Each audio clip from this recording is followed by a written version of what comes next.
The final box thumped onto the pristine floor of the new Nexus Point Solutions tower. Sweat beaded on my forehead. 20 years I'd given them, capped by this 3-week, back-breaking move I'd orchestrated single-handedly. My boss, Chad, clapped my shoulder. "Incredible work, Kevin. Truly." He slid an envelope across a desk I'd assembled yesterday. "Unfortunately, with the move complete, your position has been made redundant." The words hung in the air, colder than the Chicago wind whipping outside. I was 47, jobless, and being escorted out of the future I had just built for them. Then, a thought hit me with the force of a physical blow. The old building. The downtown lease I'd personally guaranteed 5 years ago. They never took my name off. My name is Kevin Doyle. I'm 47. For 20 years I was the guy you called when a forklift broke in Guadalajara or a shipment was stuck in customs in Singapore. I didn't push pencils. I solved problems. I was loyal, dependable. The kind of guy a company like Nexus Point could build on, and then, apparently, discard like used packing material. Standing on that cold Chicago sidewalk, the wind tearing at my thin jacket, I didn't call my wife. I didn't call a lawyer. I scrolled to a name I hadn't called in years, Mickey O'Malley. He picked up on the second ring, his voice, the same gravelly rasp. "Kev, you in jail or dead?" "Worse," I said, my voice tight. "I'm employed by Nexus Point again, except they don't know it yet." I explained everything. The move, the firing, the lease. The beautiful, empty, 5-story building they'd abandoned in my name. A long pause hung on the line. Then I heard him chuckle, a low, dangerous sound. "An empty building downtown, and they left you holding the keys?" Mickey said. "Oh, Kevin, that's not a liability. That's a blank canvas." Mickey's words hung in my mind long after I hung up the phone. A blank canvas. He saw an opportunity. All I could see were the ghosts of the last 20 years, and the face of the man who had put them there. I hadn't always been just a liability on a lease. I started at Nexus Point when it was just a gritty warehouse and a dream in the head of its founder, Marcus Henderson.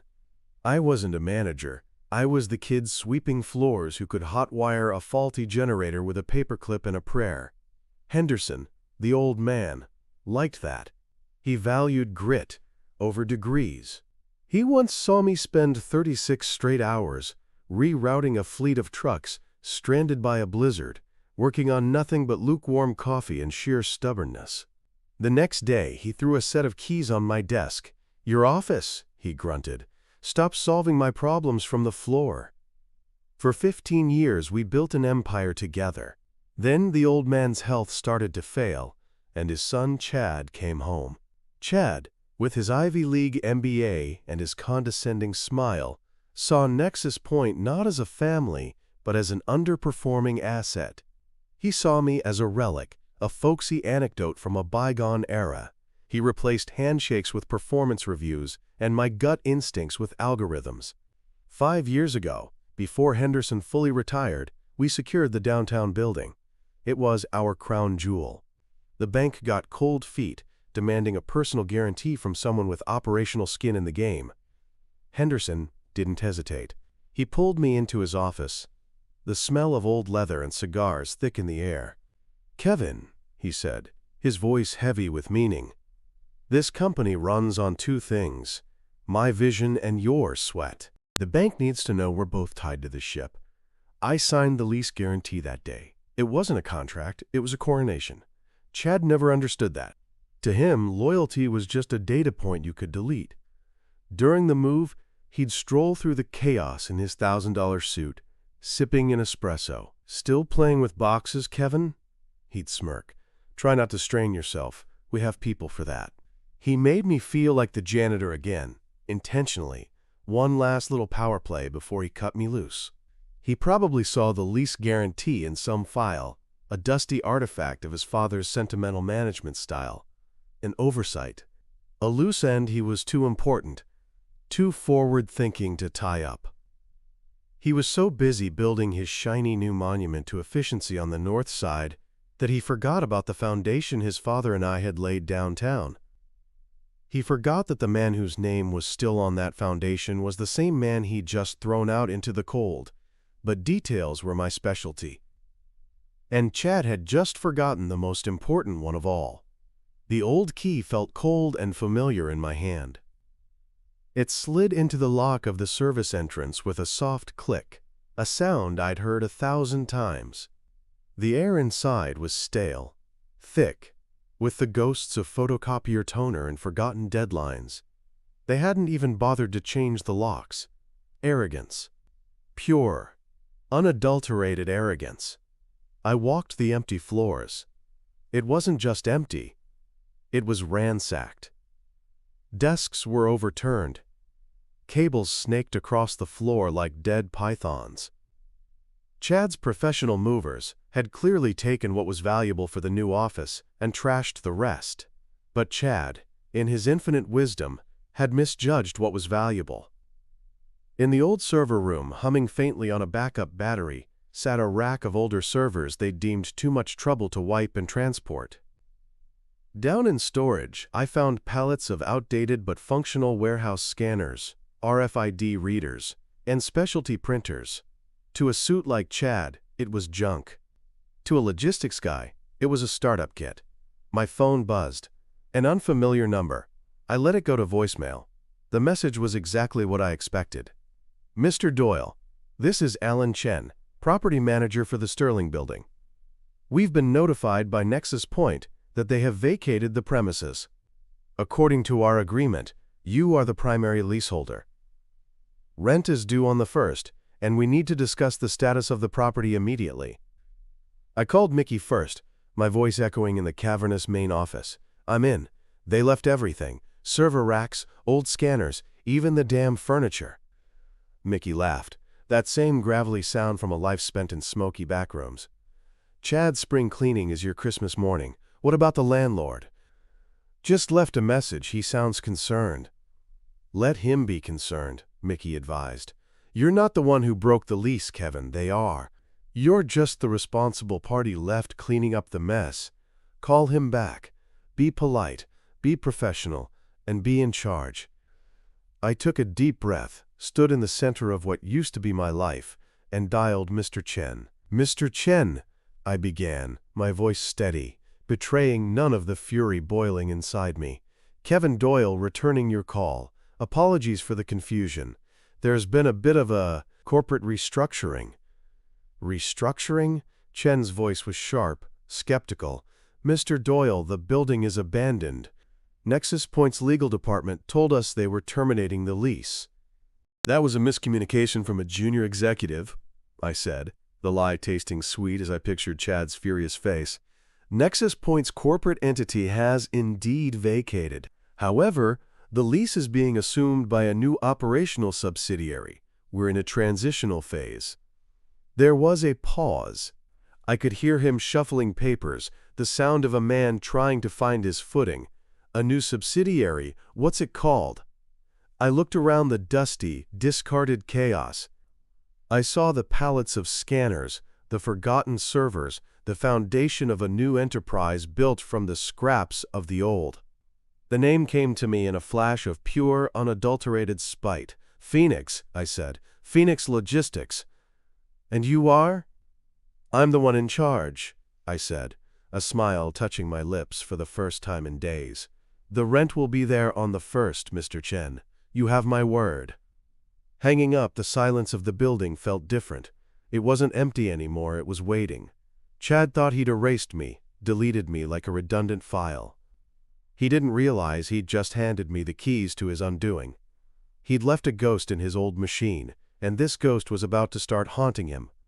The 1st of the month arrived like a guillotine. The rent on the Sterling Building was a staggering $50,000. It represented nearly every cent my wife Sarah and I had in our savings, the nest egg for a retirement I no longer had. My finger hovered over the confirm transfer button on my laptop screen. This wasn't a business expense. It was an act of war, funded by my family's future. I clicked it. The confirmation notice felt like a point of no return. Phoenix Logistics was either in business, or I was ruined. For the next week, the only response was silence. I'd expected lawyers. I had expected security guards trying to change the locks. I'd expected a screaming phone call from Chad, apoplectic that I hadn't just rolled over and died. I got nothing, just the low hum of the servers I'd resurrected and the echo of my own footsteps. I didn't wait. I spent the time taking inventory, cataloging every scanner, every printer, every forgotten pallet of shipping supplies. I cannibalized parts from broken desks to build one functional command center. It was a Frankenstein's office, built from the corpse of my old career, and I was back in my element. I called Mickey on day 8, pacing the dusty floors. "It's too quiet," I said. "They have to know the rent was paid." "They know," Mickey's voice crackled, "and they don't care. To a guy like Chad, you're not a threat, Kev. You're an administrative error. A piece of paperwork his assistant will get to next Tuesday. He thinks you're at home, crying into your cornflakes. He can't imagine you're doing this." He was right. Chad's arrogance was his biggest blind spot. He couldn't conceive that the man he'd dismissed as a glorified mover could be building a rival company in his shadow. The silence was finally broken on a Thursday afternoon. It wasn't Chad. It was a frantic purchasing manager from MedTech, a mid-sized medical supplier Nexus had serviced for years. "Kevin, thank God. I've been trying to get an actual human at Nexus for a week," he said, his voice strained. "Our shipment of temperature-sensitive reagents is stuck in customs in Brussels. Their new automated portal keeps giving me an error code. These vials are going to spoil, Kevin. It's a $250,000 loss." I looked at the old world map on the wall, the one the movers had left behind. I could see the flight paths, the customs checkpoints, the potential hang-ups. I knew the name of the freight supervisor in Brussels. I'd sent him a bottle of good Irish whiskey every Christmas for the last decade. "Nexus Point's system can't help you," I said, a cold, hard certainty in my voice. "But I can." "Give me 1 hour," I told the panicked manager from MedTech. I didn't have a corporate account, a tracking portal, or a team of agents. I had a burner phone, 20 years of favors owed, and the personal cell number of a man named Luke in Brussels. "Luke, you magnificent bastard, it's Kevin Doyle." A hearty laugh came back across the Atlantic. "Kevin, I was wondering when I'd hear from you. My Christmas was very dry this year. No fine Irish whiskey. I've been transitioning," I said. "Listen, I need a favor. A MedTech shipment, air waybill ending in 774. It's flagged in your customs hold." I could hear him typing. "Ah yes, incomplete digital declaration. The new Nexus Point system. It spits out gibberish half the time. My guys can't clear it without a manual override, and Nexus won't answer their support line." "Of course they won't," I muttered. "Luke, the cargo is temperature-sensitive reagents. They're about to become a $250,000 bottle of water." "Say no more," he said. "For you, Kevin, consider it done. I'll walk it through myself. It will be on the afternoon flight to O'Hare." "I owe you 2 bottles this year," I said. "Make it 3. He laughed and hung up. 58 minutes later, I called the MedTech manager back. "Your shipment has been cleared. It will land at O'Hare at 4:15 p.m. local time. I've already arranged for a courier. You'll have it by 6.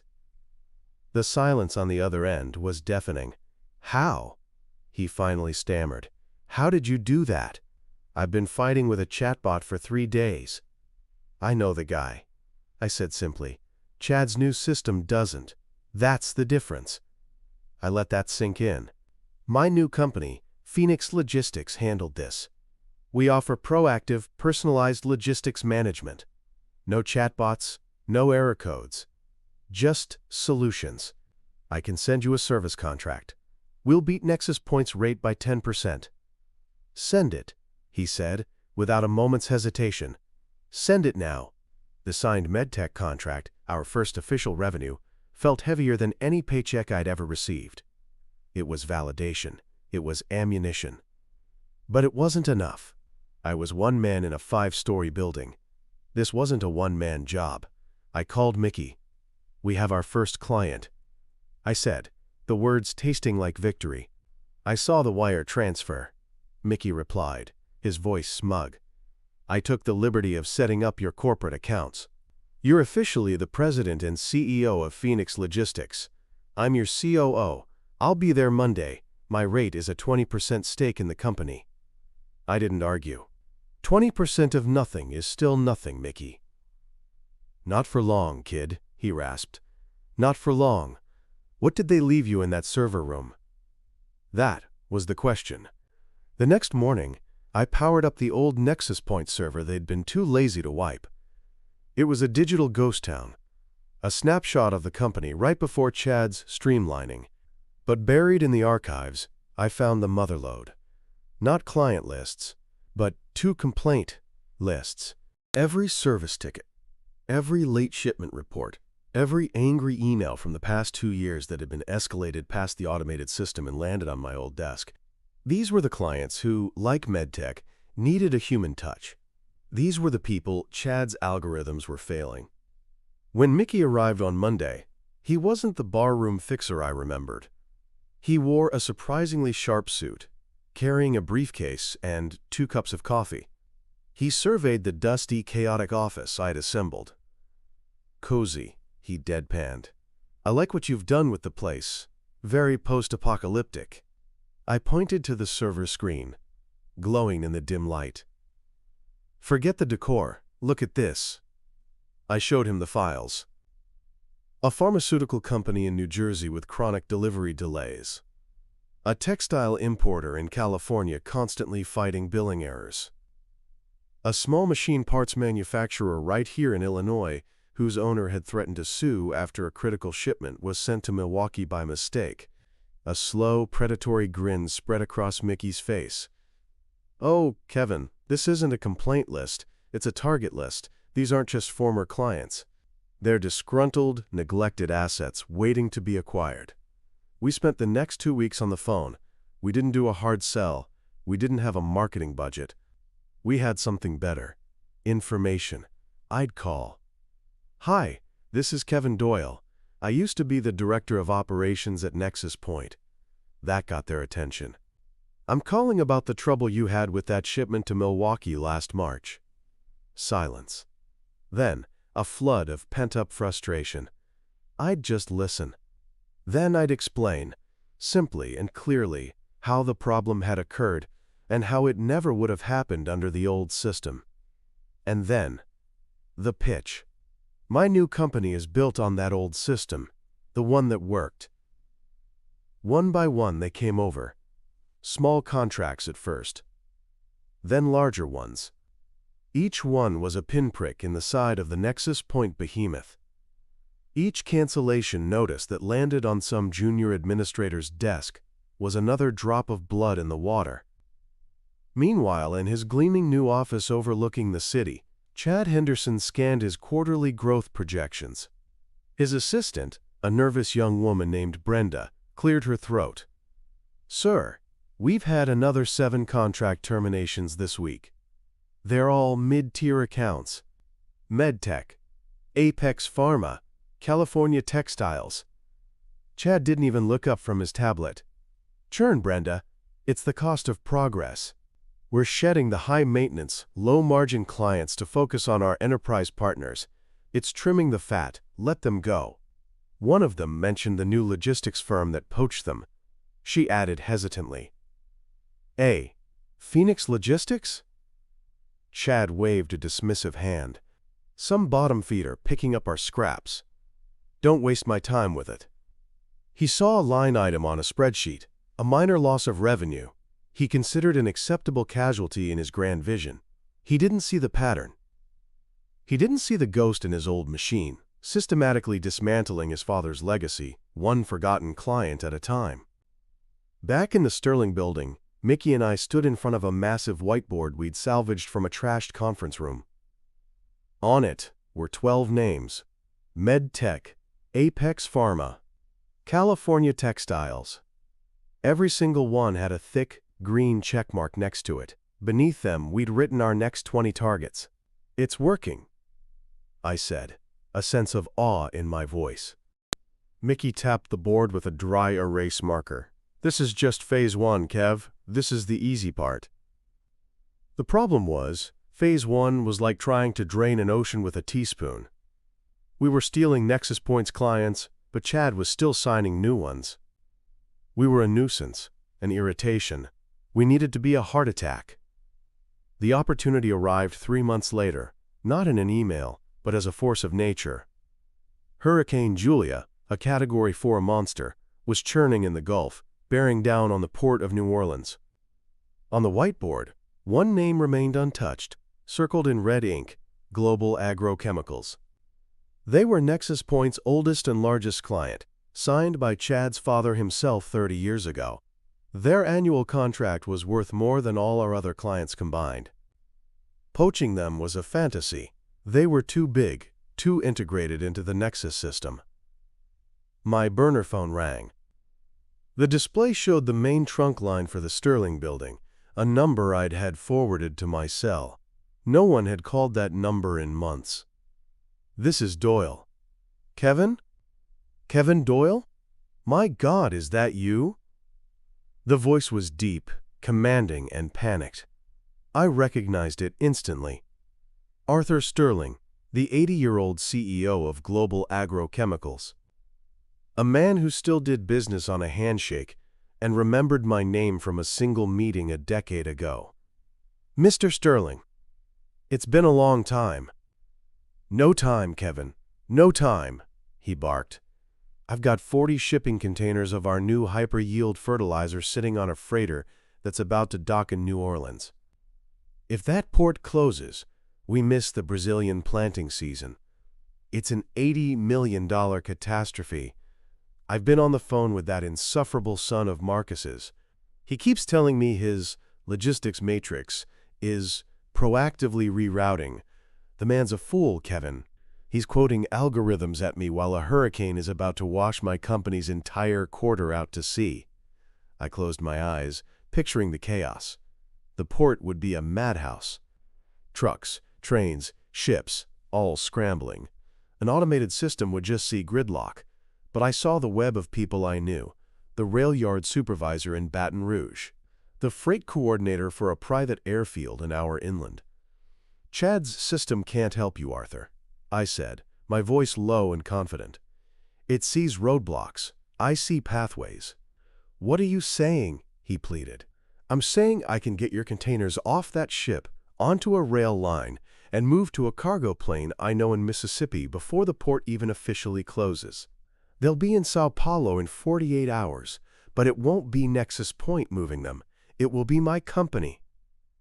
There was a pause. I could hear the storm of his decision-making warring with a lifetime of loyalty to the Henderson name. "What's it called?" he finally asked. "Phoenix Logistics." "Can you do it?" "I'm the only one who can," I said. It wasn't arrogance, it was a fact. "Then do it," he commanded. "To hell with Chad. Get it done." The next 24 hours were a blur of controlled chaos. Mickey manned the phones, coordinating payments and chartering the plane, while I became a ghost in the machine, the old machine. I wasn't just calling in favors. I was orchestrating a symphony of logistics that only a human could conduct. I got the port director, a man I'd once helped find a rare part for his vintage sailboat, to grant my trucks pre-clearance. I got the head of the Longshoremen's Union to assign his best crew. Every call started the same. "It's Kevin Doyle. I need your help." And they all delivered. Meanwhile, in his glass tower, Chad saw the alerts: unauthorized manifest changes, unscheduled truck movements at the port. He tried to lock down the shipment through his system, to reassert control. But he was pushing buttons that were no longer connected to anything. The real work was happening on cell phones and handshakes. He was trying to command a digital ghost, while I was moving the actual steel. 36 hours later, I stood with Mickey in our makeshift command center, watching a flight tracker on my laptop. An icon representing an Antonov An-124 cargo plane was crossing the Brazilian coastline. I dialed Arthur Sterling. "Your fertilizer is about to land in Sao Paulo, Arthur. Welcome to Phoenix Logistics." The relief in his voice was palpable. It was followed by a cold fury. Thank you, Kevin. You've done more in a day than that boy has in a year. Expect a call from my legal team. They'll be terminating my contract with Nexus Point and drawing up a new one with you. That was it, the heart attack. The final blow wasn't a memo or a cancellation notice, it was a phone call. Chad's assistant Brenda, her voice trembling, buzzed his intercom. Sir Arthur Sterling is on line 1. He's very insistent. Chad, annoyed at the interruption, picked up the phone. Arthur, good to hear from you. I trust my system handled the New Orleans situation to your satisfaction. I wasn't there, but Mickey and I would have paid good money to be a fly on that wall. I could picture it perfectly. Chad leaning back in his ergonomic throne, all smug condescension. Arthur, good to hear from you. Then the shift in his posture. What new company? A longer pause. The blood draining from his face as he stared out at the city he thought he owned. Phoenix Logistics? Then, just the sound of a dead line and a dawning, world-ending horror. We didn't have to wait long. 20 minutes later, the shriek of tires echoed up from the street, followed by the angry slam of a car door. The heavy, furious footsteps pounded up the stairs. The door to our office flew open with such force it slammed against the wall, rattling our whiteboard of conquered clients. Chad stood there, his $1,000 suit rumpled, his face a mottled shade of crimson. You! He screamed, his voice cracking. He pointed a trembling finger at me. This was you! You backstabbing mover! Mickey just leaned back in his chair, a slow, predatory smile spreading across his face. I remained standing, my hands resting on the salvage desk that served as my command center. I didn't backstab anyone, Chad, I said, my voice even, cutting through his rage. You fired me. You told me my position was redundant. I gestured around our office, at the humming servers and stacked inventory. You discarded all of this. You threw away your clients because they were too much trouble. I just picked up what you left on the curb. I'll ruin you, he shrieked, taking a step forward. I'll sue you into oblivion. You signed a non-compete. I'll own everything. I didn't flinch. I just reached for a single sheet of paper on my desk. The notice from the property manager, confirming the leaseholder. I slid it across the dusty surface, stopping it right in front of him, a perfect mirror of the moment he'd fired me with that envelope. Sue me for what, Chad? I asked, my voice dropping to an icy calm. For operating a legitimate business? For paying the rent on time? You were so busy building your shiny new future, you forgot to read the fine print on your past. He stared down at the paper, at my name, clear as day. His rage finally collapsed, replaced by a hollow, defeated understanding. You're not my boss anymore, I said. You're not even my competitor. You're just a former tenant who broke his lease, and I'm the man whose name is still on the door.